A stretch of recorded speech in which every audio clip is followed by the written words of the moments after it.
So, Asha, can the government get away with coercing TV networks to censor speech? It's complicated. I'm Asha Rengappa. I teach national security law at Yale University. I'm a former FBI special agent, and I'm the author of the Substack, The Freedom Academy. And I'm Renato Mariotti. I'm a former federal prosecutor, a practicing lawyer, and a legal analyst. And we're here to help you understand topics that can't be boiled down into a soundbite or a skeet. Okay, so the crackdown has begun. Yes, indeed, and it's pretty rare that when a government official wants to censor speech in some way, that they just go on a podcast and proclaim that. But that's exactly what happened here.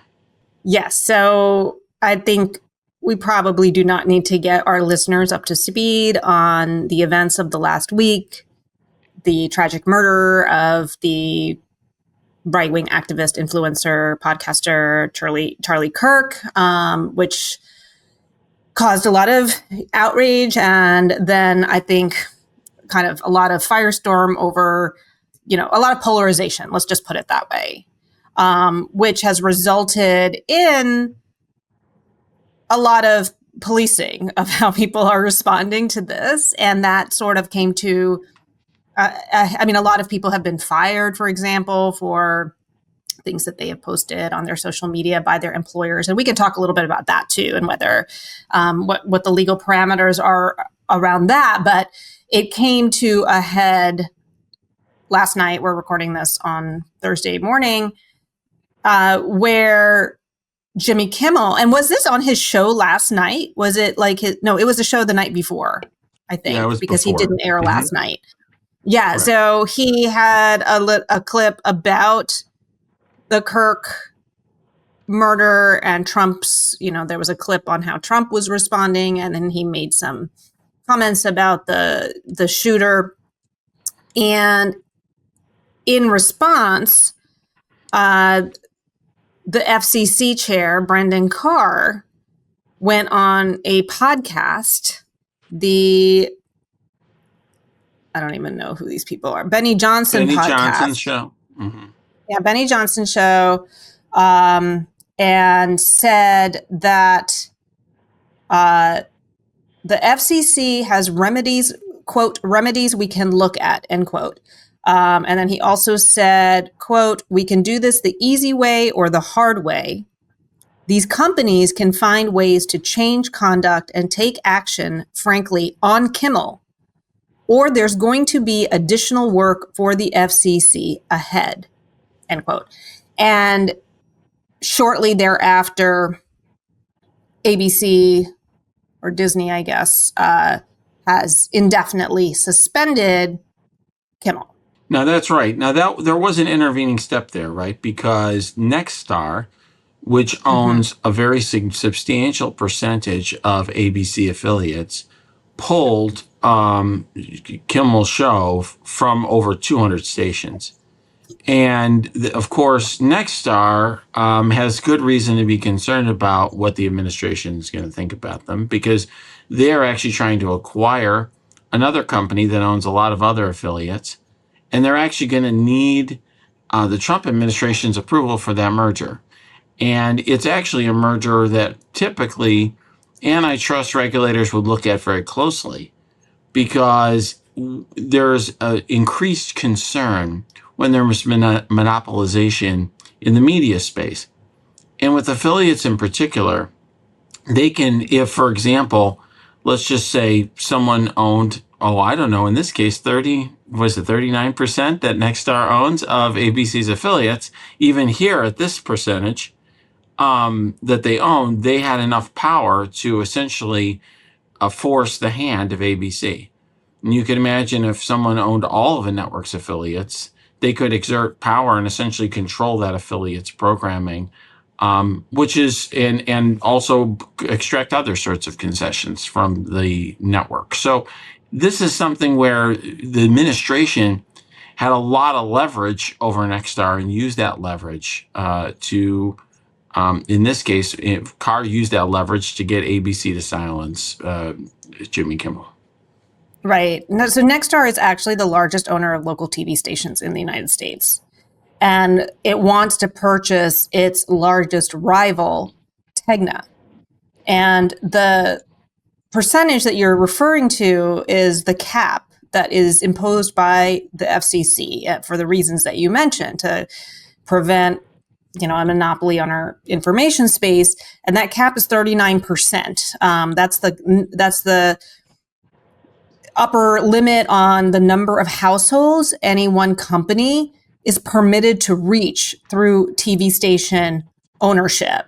And I assume that is an agency decision. So basically, what they would need is for the FCC chair, Brendan Carr, the guy who was on the Benny Johnson podcast, to either remove that cap, waive the cap, increase the cap, whatever it is, in order to do that. And apparently, in May, Carr suggested that he was open to doing that, and he called those limits arcane and artificial. The limits on how many stations that any TV station can own. So this is, there are a lot of factors here that raise some questions on the true motivations. And maybe before we dive into that, let's just step back for a second.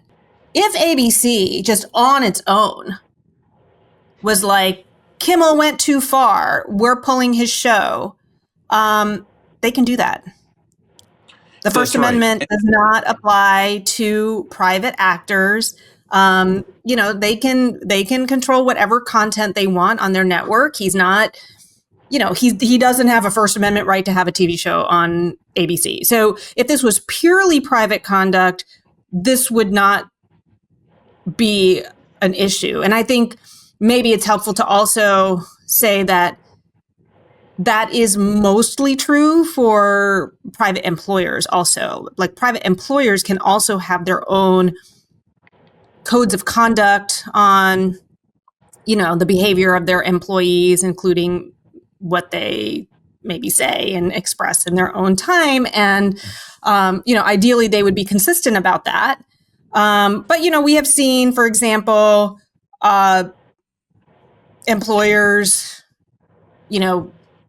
in the aftermath of January 6th, for example, there were people who got fired for participating in January 6th, which I don't know if they were one of the trespassers or, whatever, but arguably they could say that was my First Amendment activity or whatever, or speech. So my point here is that, employers have a lot of latitude.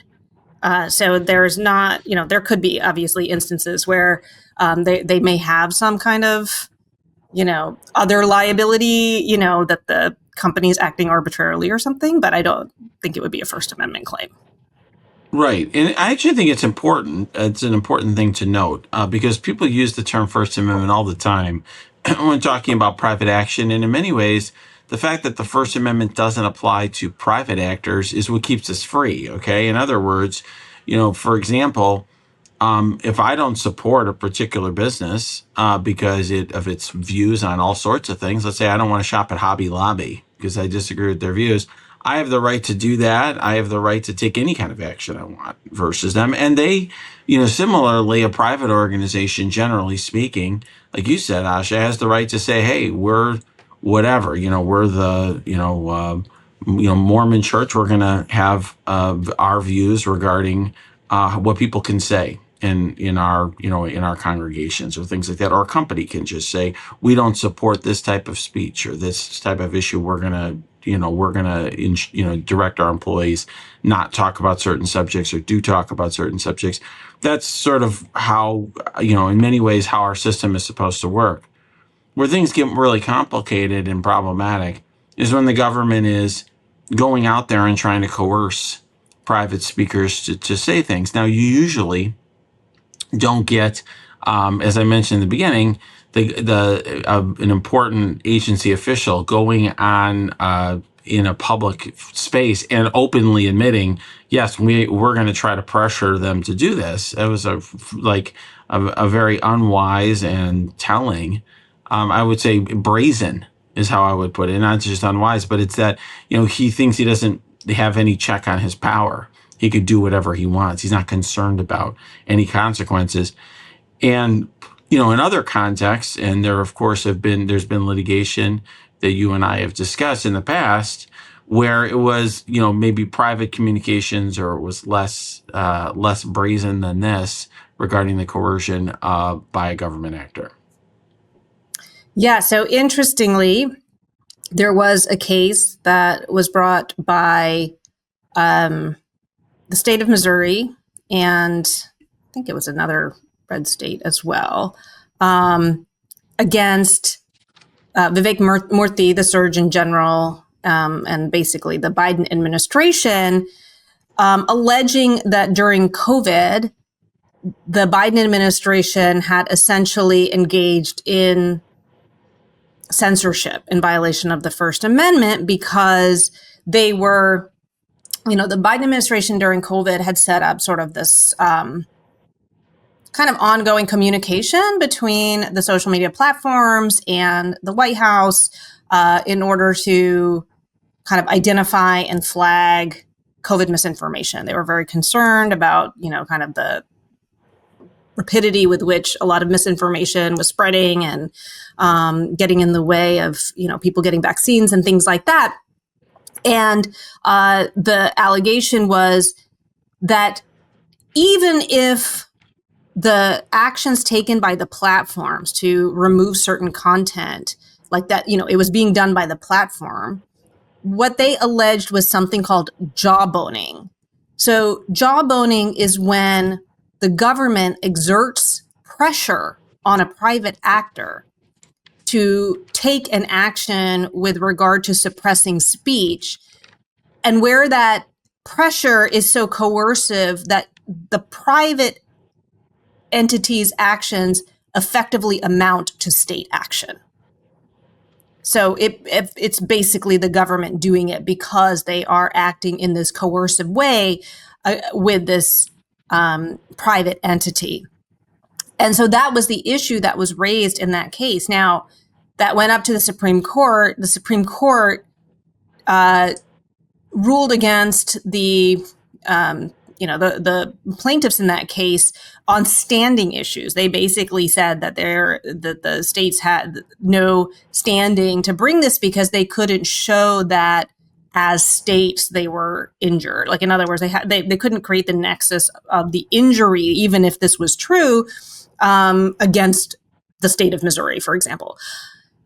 But it's interesting because there's a dissent in that case with Alito, Thomas, and Gorsuch, who address the merits and who believe that under the facts of that case, that the administration's actions were coercive and that they amounted to jawboning. Yeah, and those were communications essentially around misinformation related to COVID. Here, you essentially have views that Trump doesn't like because they're critical of him. Now, one thing I'll note, by the way, so that doesn't. I mean, I will say that doesn't necessarily matter. I think that I hear what you're saying. It doesn't matter but it goes to show that this is based on content. I mean, that it is the content of this. It's political. It's political speech that's being censored. So, from my perspective, I think that a court would take that more seriously. Although I suppose they would argue that COVID and statements about COVID's health. I don't. I mean, I think it might be more personal in this case because Trump is mad. Because I think he's mainly mad because not necessarily even what Kimmel said about Kirk, but because he posted a clip where Trump is asked at a press conference how he's holding up after Kirk's death, and Trump more or less is non-responsive and starts talking about the ballroom at the White House and how amazing it is. And so it makes him look quite callous and like he doesn't really care. I think that's really what pissed him off. So there's something personal, but I think what they would argue in the COVID case is that it was being done in order to further the government's position on COVID, and that is a political position. So I think, I don't know. I don't know that it would make so much of a difference in terms of like the substance of what was actually being addressed. I hear you.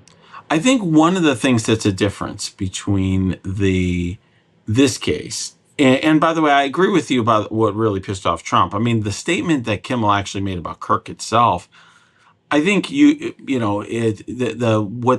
think the right's pointing to and saying is false. I think if you read it carefully, it really may not be false. I mean, he said we hit some new lows over the weekend with the MAGA gang desperately trying to characterize this kid who murdered Charlie Kirk as anything other than one of them and doing everything they can to score political points from it.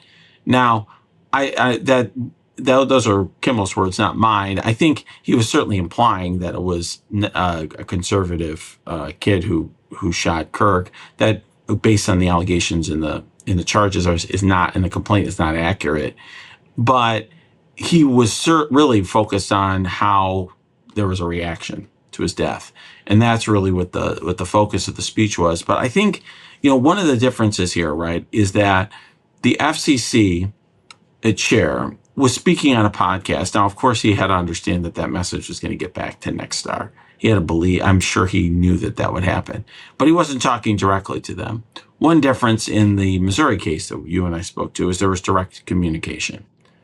And I suppose one of the defenses that Carr would have, or one of the arguments that there would be in this case, if it was ever litigated, would be that, look, Carr was just spouting off on a social media platform. He wasn't communicating to Nexstar. And potentially you could imagine Nexstar, ABC lining up and getting in a deposition or testifying and saying that, no, they weren't influenced by that at all. They just happened to do their own thing. Well, I don't think we know that for a fact, Renato. I mean, we know that he said something on Benny Johnson's podcast, but I don't think it's out of the realm of possibility that the head of that there was some kind of conversation. I mean, these are all, billionaires running these companies that actually have, pretty frequent ongoing communication with the White House in a lot of other contexts. So, I don't know that that's true, and that's something that would come out in discovery when this was litigated, whether there were behind-the-scenes communications. And I think it will be hard for Disney to make that argument because reportedly they all huddled and were trying to figure out what to do because this raised some firestorm, I guess, because the administration and maybe MAGA were angry about this. But the reporting is that the executives at Disney did not believe that Kimmel had crossed the line. Mm-hmm. In other words, there are people present.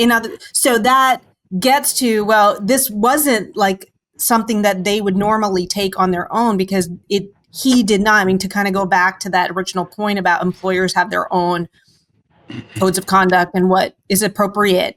It sounds like in their internal discussions that, now people have been reporting on that they did not feel that it violated. So then why? Why would they take it down? So I'm just saying, let's not take everything that's public as being the full story. That would still need to be litigated. No, I hear you. But I guess I'm maybe saying something. I agree with everything you just said, that we shouldn't just take it face value what the public's saying. What I'm trying to get at is actually how this would play out in court is different than how we're discussing it now. And as a practical matter, if a company like Nexstar or Disney feels pressure to bow to the administration now, they're going to feel even more pressure if there's a lawsuit. And what they say in that context very well could be supportive of the administration. And more broadly, one thing you and I have talked about on a number of podcasts is, how the Trump administration is actually exerting its power and extending its power. This is an example of using what we've talked about in prior podcasts, or I've talked about as soft power. They're essentially saying that they could do things and getting private entities to sort of run around and do it, sort of like they've done with universities and law firms and other things. And here, what I see is think of, this is just a case in which Carr maybe, was reckless.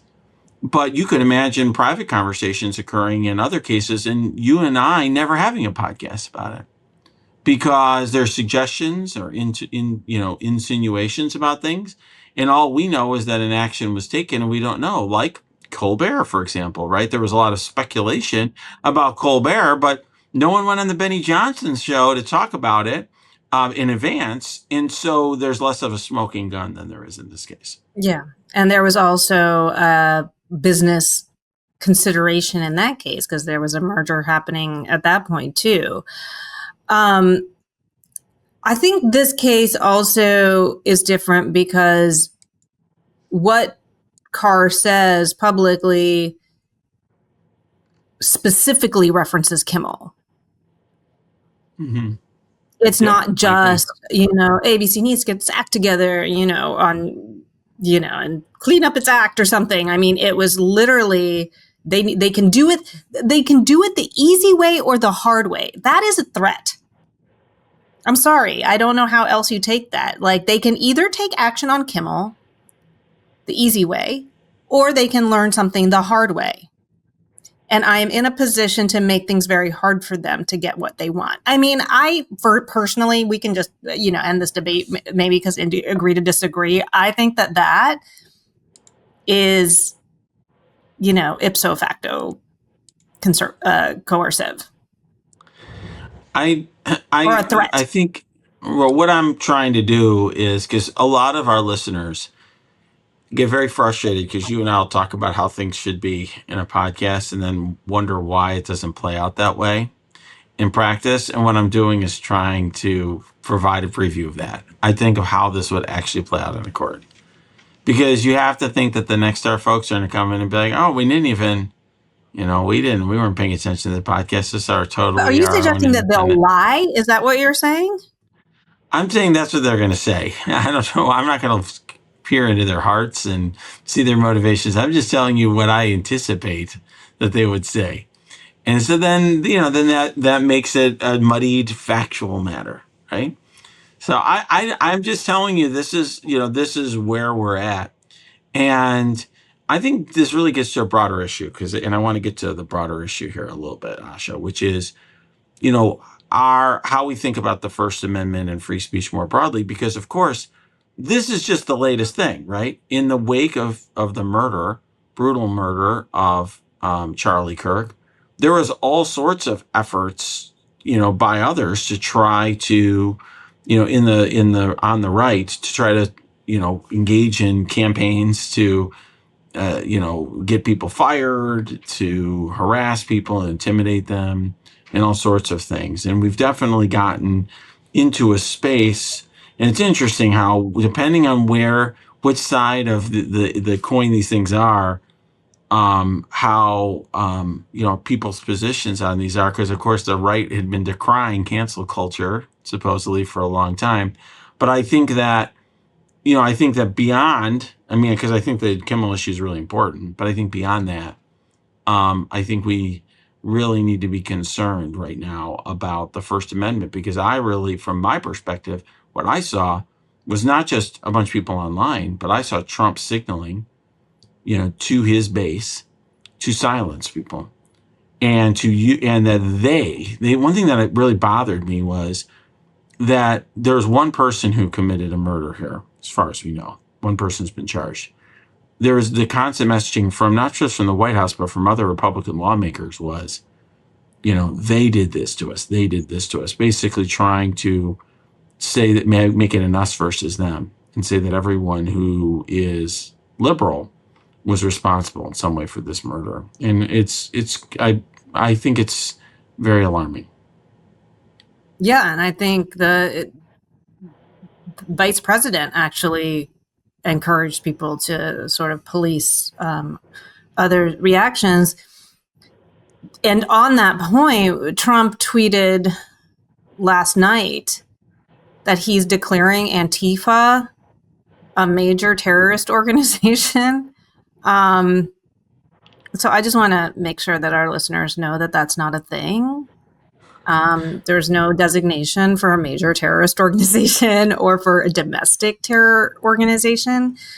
People hear a lot about groups being designated as foreign terrorist organizations, and that's a statutory designation that Congress has once again delegated to the executive branch, allowing the State Department to designate certain foreign groups as foreign terrorist organizations if they meet certain criteria.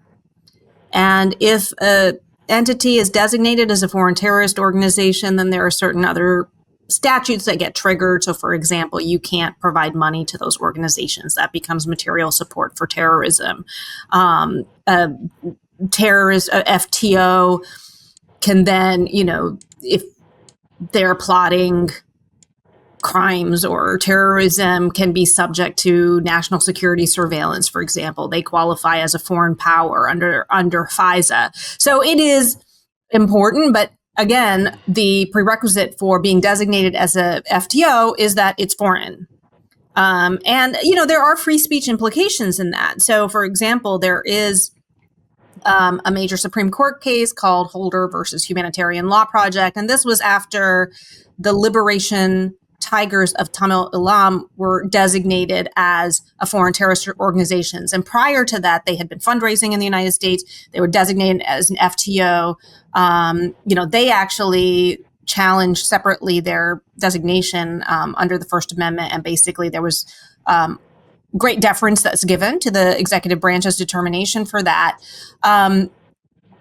But that's very different than, I'm going to declare the Ford Foundation as a domestic terror. I mean, there's no way to do that. And I think people can see how that could be a slippery slope and why I think even many conservatives would not want that, because then what happens? You get a Democratic administration in power and they can declare the Proud Boys and the KKK as domestic terrorist organizations. I mean, and there might be people wondering well, why won't we do that? We don't do that because it becomes very hard to create any set of criteria that could not be abused in some way. So even whatever you think would fall on that line, it would be hard to delineate something based on speech or ideology alone.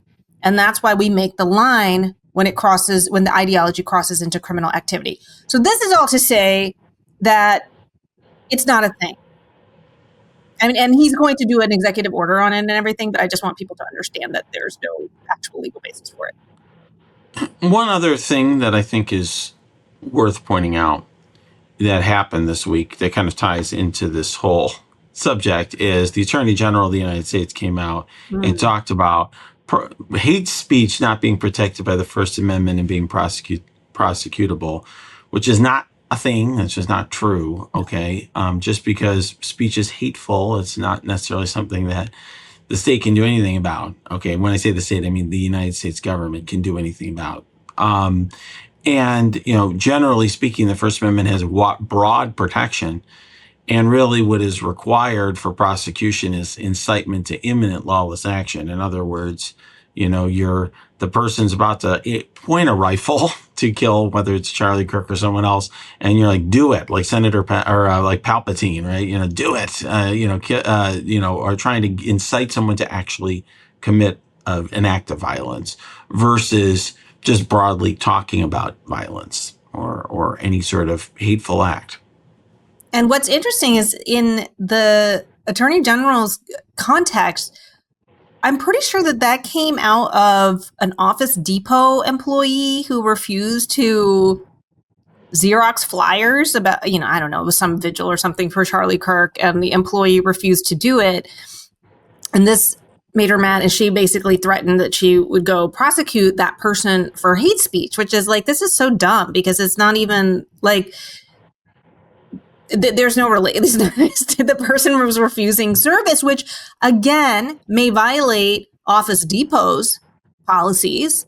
And Office Depot can certainly take action against that person and say, hey, listen, you need to print flyers for whoever does it and or whoever asks for it, whatever it is.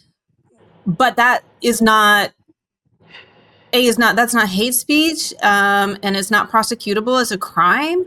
And also, not for nothing, but conservatives literally went to the Supreme Court for the proposition that private actors can refuse service based on their own personal conviction. This is the whole wedding cake thing where the baker didn't want to bake a wedding cake for a gay couple. And this, so it's interesting that the speech issue, particularly when it comes to things like hate speech, and I'm sure with this whole like designating things as a terrorist organization, there is a faction of conservatives who understand the implications of this and don't like it.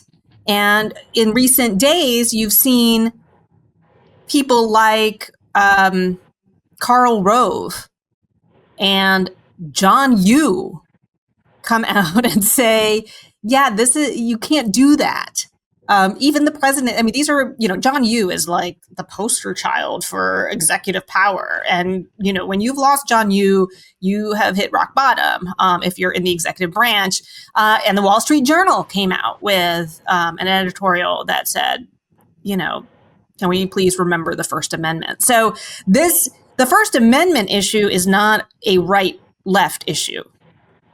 It's really not, because it's one of those things that you have to look at it from behind a veil of ignorance, that it's all well and good when the people you like are in power and they're going after quote unquote hate speech or the groups or whatever that you just don't like, but those tables can be turned very easily. Yeah, look, it's extraordinarily important because it's one of the things, people ask me all the time, like, how bad is it? How bad are things? And having a functioning First Amendment is in many ways the most important thing that we have that can allow us to ultimately bring change to our government. And so it's extraordinarily important to defend the First Amendment. And I have been really concerned. There have been people I know who've changed their names online, and people who are not commenting on things or saying things because they're concerned about retaliation. That's not where we want to be as a society and as a country. I am concerned about that because I think that it's really important for us to be able to express our views publicly and have different opinions, and being able to have those in a way that is constructive.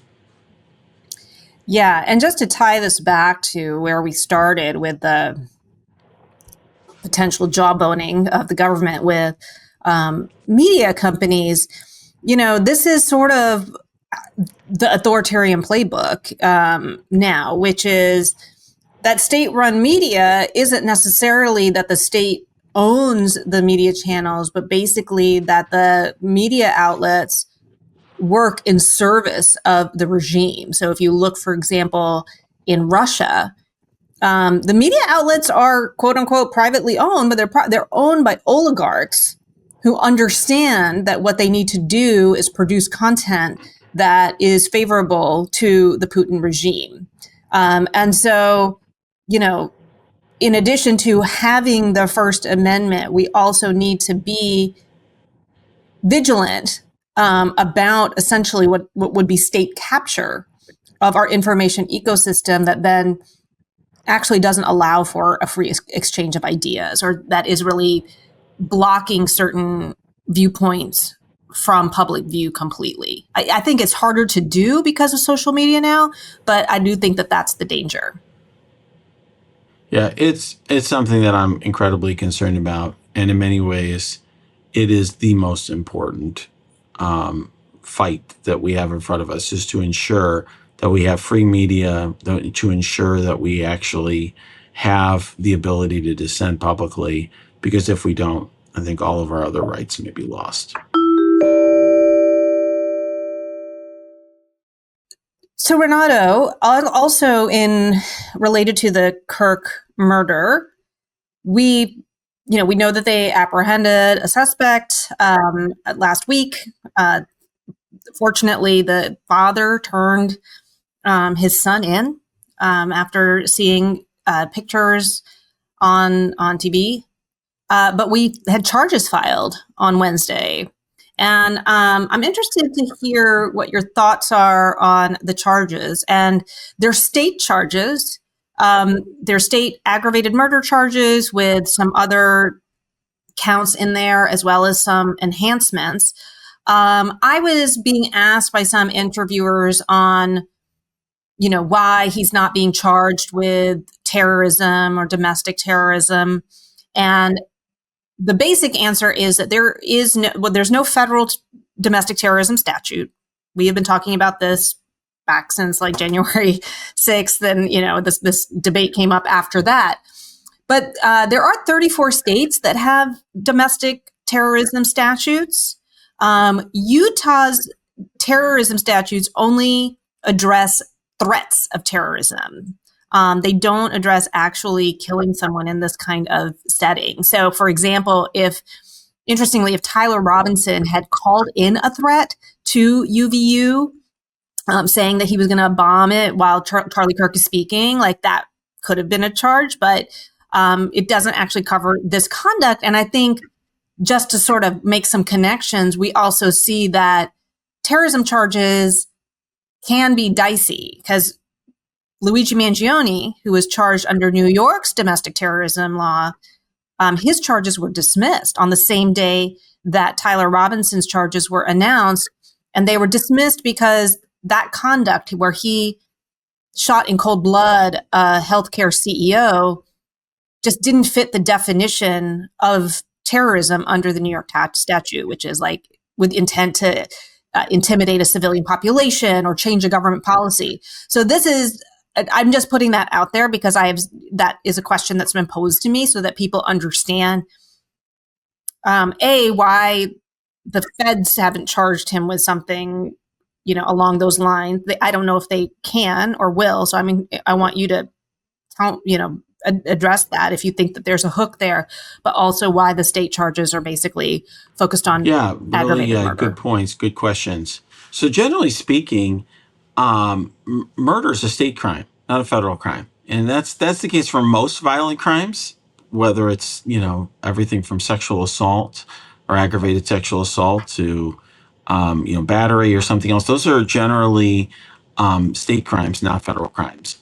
And so I actually think trying to contort this case into something that is not to get to a federal nexus, because there could be if he was like a federal official or something like that, which he was not, or something like that. I think it makes a lot of sense to have this charged by the state. But I will just say also, Asha, when you're a prosecutor and you're looking at cases and you're thinking about what charges do I bring and how do I charge a case, you're usually trying to think of a couple things. One is it something that's readily provable? Can I get from point A to point B and actually get to trial and prove the elements of the crime and get to a conviction? But you're also thinking about, does this conduct match the charge? And I think aggravated murder very much fits what happened here. Okay, this was obviously a brutal, intentional, planned murder. It was, and there is under Utah law a number of factors that can make, murder aggravated murder, and the one that the factor that's cited in the complaint here is that the defendant knowingly created a great risk of death to another individual other than Charlie Kirk and the defendant. And I think that factor is met here, even if you look at sort of some other Utah law. I looked at some case law on this. Obviously hitting someone from a great distance with a gun, and, it's not an exact science. And there were a lot of other people around. So it's very possible that he could have hit somebody else rather than Kirk, given what he was doing in that circumstance. So I agree with you that this would warrant something beyond just murder. And I believe that they have to charge him with aggravated murder in order to be able to ask for the death penalty. So that, I think, is one of the big reasons.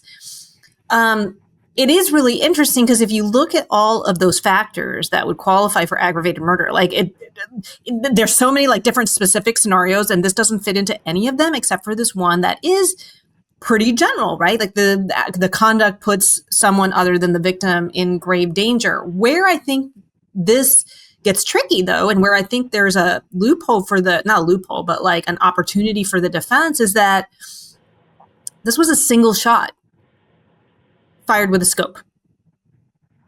I understand that he was using a scope. So I'm just curious, like, whether that then creates, like, because if you're just saying that when you shoot somebody, you put other people in danger, that's true. That would be true of any murder, really, if there's anyone around. You know what I'm saying? So, and if he had fired like multiple shots, I could see that being much easier to prove. It seems like this could be a little bit more difficult just because it was a single shot. I'm guessing that they are going to need to bring in like ballistics experts or whatever, because if you notice in the charging documents, they mention like that the bullet went close by to a speaker at the microphone or was also like very close to somebody standing next. So they would need to, is that what you see? Like it's going to have to get into those kinds of details? Because I mean, the guilt of the murder. I think that's right. Assuming, obviously, we don't know. We're just looking at what's the evidence that's put forward in the complaint and so on. But yes, based on that evidence, it sure does look clear cut. But yeah, I agree. I definitely agree with you, Asha, that there is room for the defense to make an argument there. I agree with that. I don't think it would apply in every case because often murder can be like a one-on-one thing where it's like, hey, there's no one else around and you're stalking someone, you shoot at them, right? And you murder and there's no one else present. Here, there was a lot of other people around. And, while you're right, it was a single shot and it was quite precise and devastating in its result. It's very possible, given the distance, that, you could have had a different result. So I think they're going to prove that up. My gut is, as a practical matter, trier of fact's going to find that, that this was aggravated, that is met. But I do think the defense is going to make an argument there. I could also see that being part of a plea negotiation with the defendant. In other words, and that's part of the reason in cases like this, why a prosecutor may try to seek the death penalty, because it gives enormous leverage where a defendant has an incentive to plead to a mandatory term of imprisonment of life without parole, possibility of parole, for example, given that, death penalty is on the table. And the jury can convict on a lesser included, right? Is that pretty standard? I mean, if they didn't agree that it met this condition for aggravated murder, I mean, I guess I'm just surprised because this is obviously premeditated based on the allegations that it was planned, that he left a note for his roommate, et cetera. I am kind of surprised that premeditated murder doesn't qualify for the death penalty, but I'm assuming that a jury could convict on that, even if they rejected. But then I guess that would take the death penalty. And those are the sorts of things that the state and the defense counsel are going to weigh when they're trying to work out plea negotiations. In other words, is life with the possibility of parole after a certain number of years, is that enough for the state? Is that, what is worth just getting this wrapped up for both sides? So I do think that that's likely where this is going to end up, in some sort of plea negotiation, unless the state is. Really? I would think they would be under political pressure to not, especially if they have overwhelming evidence that a jury would really have to be just it would have to be complete jury nullification or something to acquit him. This seems like a case where, it's interesting. This seems like a case where they would feel pressure to bring it and keep the death penalty on the table. But also, there's been so much talk before this, I think even before Robinson was caught, but even before these charges were formally filed, with even Trump saying, we're gonna get I think Trump mentioned the death penalty, but prominent people were mentioning going after him with the death penalty. And I'm wondering if that complicates the trial and also opens an opportunity for the defense. Potentially. Yeah, that will because be an that's issue as prejudicial. well. And I guess, and I was about to say when you jumped in, I was about to say I do think that's the wild card here is the political angle to it. But I think that on the other hand, there's going to be a long time between now and when any trial would take place. It's not going to happen soon. And I think the defense is going to have an incentive to delay that as well. Okay, they're not going to be trying to exercise their right to a speedy trial in the circumstance. And, if there are motions that the defense has and it's a year or two out, from now, could, prosecutor decide, what, life in prison is enough? I think that in that circumstance that, I think that's the sort of thing they can get away with. Now, would they, I wouldn't say get away with, but that's the sort of thing that a prosecutor could do without too much political pressure. But I don't know. I'm not a political expert. Okay. But I'm just saying a prosecutor ordinarily would want to make that sort of decision because having the conviction wrapped up, having the defense agree to a conviction, getting life in prison is a very substantial penalty. And the death penalty usually spawns a lot more litigation afterwards. It's actually very intensive from a resource perspective. That makes a lot of sense. And that's generally a good result for the prosecution. But obviously, this is not a typical case. I don't know. I think it'll be interesting. I personally feel that there will be a lot of pressure to not do that will be seen as somehow being weak or conceding something to the perpetrator of this horrific crime. I think that's how it would play. We will. Politically. We will. So that's why we'll we see. have courts, right? To figure this all out for us.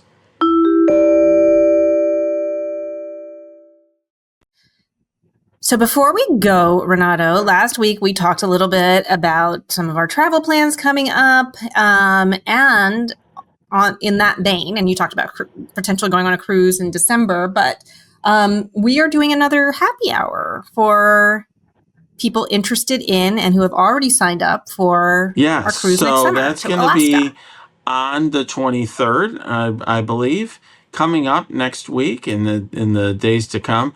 What time is it, Asha? It's at 7 p.m. Eastern, and we will include a link in the show notes for RSVPing. And it's exciting because we're coming up with our program for the cruise. And obviously, we want to strike a balance between it being like a fun cruise to go see Alaska, but also a chance to talk about things that are important to all of us, sort of, democracy cruise where, I don't know, we feel connected. And this is a tough time for people where it can feel very isolating. And I know that for me, when I'm around people in person who care as much about the things that I do, it just makes me feel better. Like it's not hopeless. And so, I think we have some breakfast talks and a Q&A, maybe a karaoke party.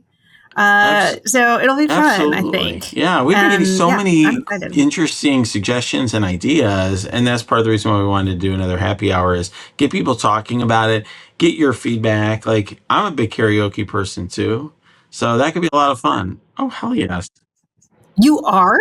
Well, wait, what's your go-to sing, song? Like old crooner stuff, so I'll do I'm Italian, so I'll do That's Amore. That's like an absolute go-to for me. Really? Well, I have never known this about you. I am a karaoke queen. We went to karaoke every week in law school.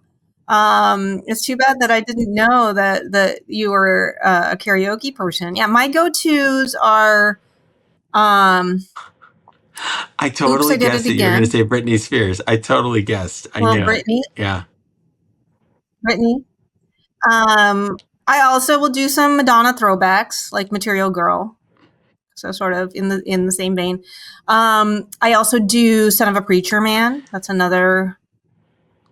I do a lot of one. Also rock ballads. So I'll do Every Rose Has Its Thorn, all that sort of stuff, right? Elvis, I do Elvis Presley. Yeah, I'll do, but it's more like that stuff rather than me trying to do Boyz II Men. or something. Yeah. Do pop. Yeah. Oh, I would love that. We should practice a duet. That would be super cool. All right, we will do that. We'll perform it on the. That would be really fun. Okay, we're gonna do it. Yeah, we'll practice a surprise duet for the awesome. cruise karaoke All right, party. so come to our happy hour. It's coming up soon. Share your ideas. Tell us what you think. That is on the 23rd, 7 o'clock Eastern, which is 6 o'clock Central, 4 p.m. Correct. Pacific. Can't get your fill of Legal AF? Me neither. That's why we formed the Legal AF Substack. Every time we mention something in a hot take, whether it's a court filing or a oral argument, come over to the Substack. You'll find the court filing and the oral argument there, including a daily roundup that I do called, wait for it, Morning AF. What else? All the other contributors from Legal AF are there as well. We got some new reporting. We got interviews. We got ad-free versions of the podcast and hot takes. Where? Legal AF on Substack. Come over now to free subscribe.